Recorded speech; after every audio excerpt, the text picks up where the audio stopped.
So recently I've started on filmmaking and I just want to share something with you about it of what I learned. This is probably my tip to you. So first tip, write your story. Whenever I film without a story, I always feel kinda lost because I don't really know what to film and I don't really know how I should film it. Like I can visualize the scene, but if I don't have a story, if I don't have anything written down, then it would just be lost. And that's why writing is like a very important, it's like the most very core of filmmaking because it gives you this sense of path. It's a guide, right? It's a path to making a good filmmaking movie. So you don't really like watching a film who's just all around the corner because it will get very confusing if that's the case. So write your short film. You can try going on YouTube videos, you can try revising your English class about the elements of a story, but nevertheless, just write your story so you can have a guideline of what you're gonna film. Second, okay, I'm making this up as I go, so yeah, I'm gonna make frequent pauses. Yeah, visualize. So once you've written your story, you have to visualize what you see in that scene. Visualize it as like you're watching another movie. And what do you see in that movie? So, for example, right, you've written about a man who's living a very degenerate life. And so, if you're a man in a living a degenerate life, how would you view it? How would other people view it? How would you describe the mood? And how would you describe the feeling of being a degenerate?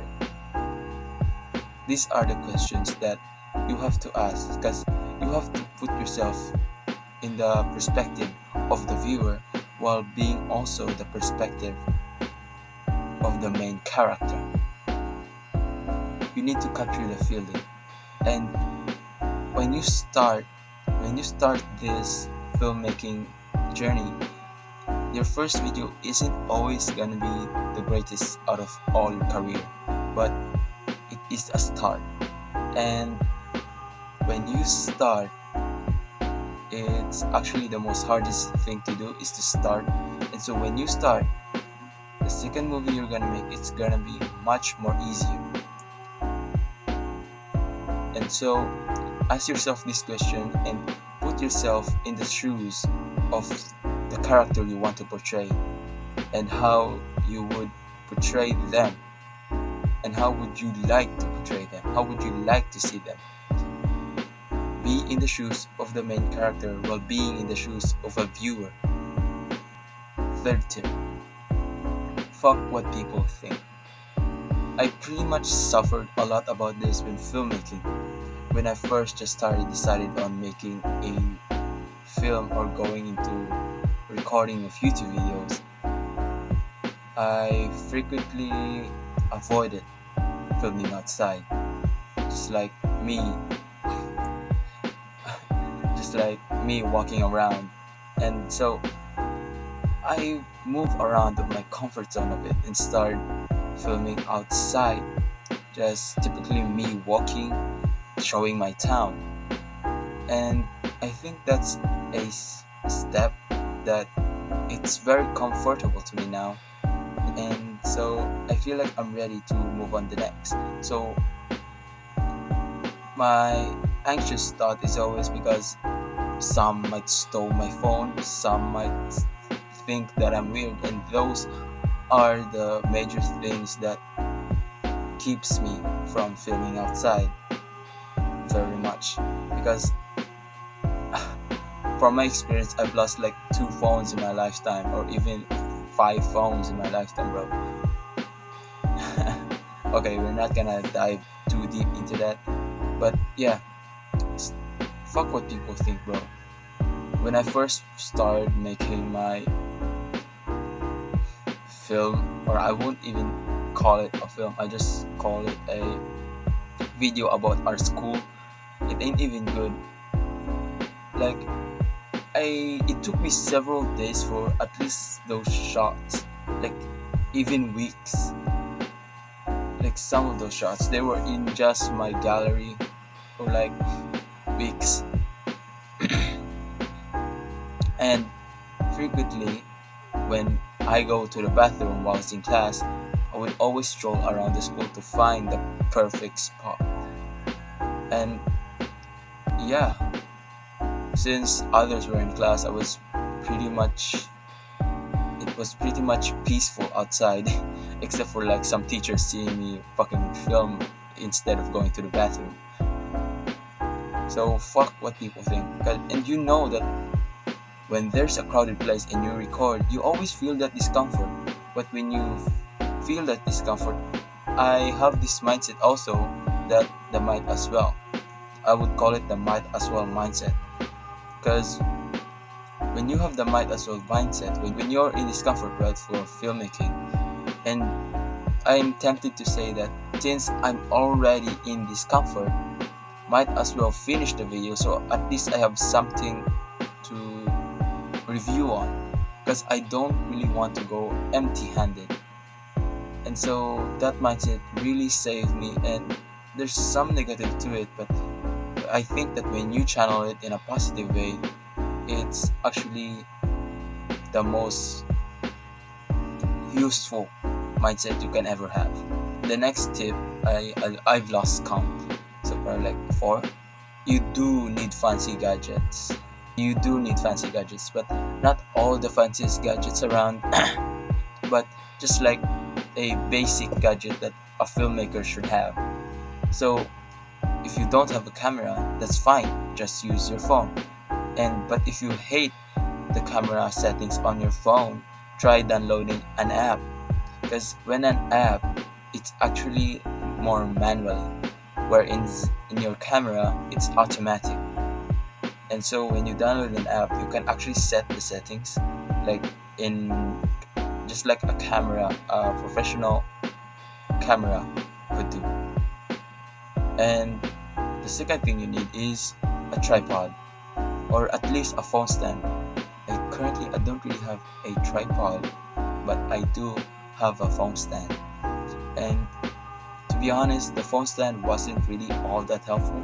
Like right now I'm recording this video without the phone stand. But I think the tripod, when you get a good tripod, it's actually gonna do you more advantage, because you can take like static videos, or just like, when I meant like static videos, I don't know if I'm saying it right, but just like the wind blowing against the leaf and the camera is not moving at all, and you can actually do like crane, like in those movie sets in the crane where you just move the camera slowly and it's already like a cinematic. And it's actually a pretty good investment if you ask me. It's just that I don't really know where in my town sells tripods, but I'm working on that. So yeah, the fifth or last tip that I can give you is look at your everyday life. Look at it and see yourself and ask yourself, what would it look like if it was in a film? Because I found it very much easier to film in places that I very much passed in by. So just like going to school, you pretty much saw videos of me just going to school in a different path, or in the currently same path. Just like if you watch my previous video, you can actually tell that the path I take my videos on are actually the same path when I go to school and come home from school. And so view your everyday life, revise your everyday life, and think, what would it look like if it were in a movie and I am the main character? Because I've heard this quote that your life is a fucking movie and crazy shit happens all the time, so why don't we treat it like one? But not like they treat all over your life that you're the main character. Treat some days of your life like a movie if you want to make it a movie. And to be honest, this video that I'm making right now isn't just helping you, but it's actually helping me too, because it serves as like a journal for me for things, and I've discovered things that I haven't even noticed yet. And so when you apply this, I'm actually applying it too. So let's apply together, and we're learning together. So yeah. And also, when you try to film an everyday, I would very much recommend it just in your house if you're living, just like cinematic shots. Go watch YouTube videos about cinematic angles and rules for, or the composition rules, like rules of third, the golden ratio. I don't know, but yeah, leading lines and some shit. Just watch a video on that and try to apply it as much as you can.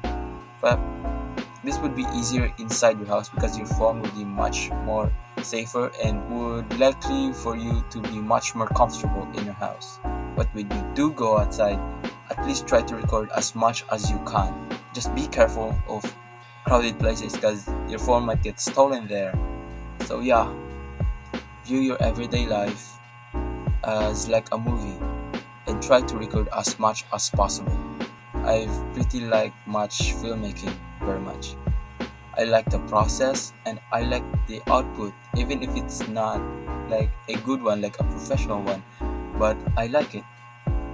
And so I'm very glad that I went to this path and decided, and I'm very grateful for I have made the decision to actually try this because it's actually really, really fun and it's actually really fulfilling. So sacrifice your today for his tomorrow. Bye.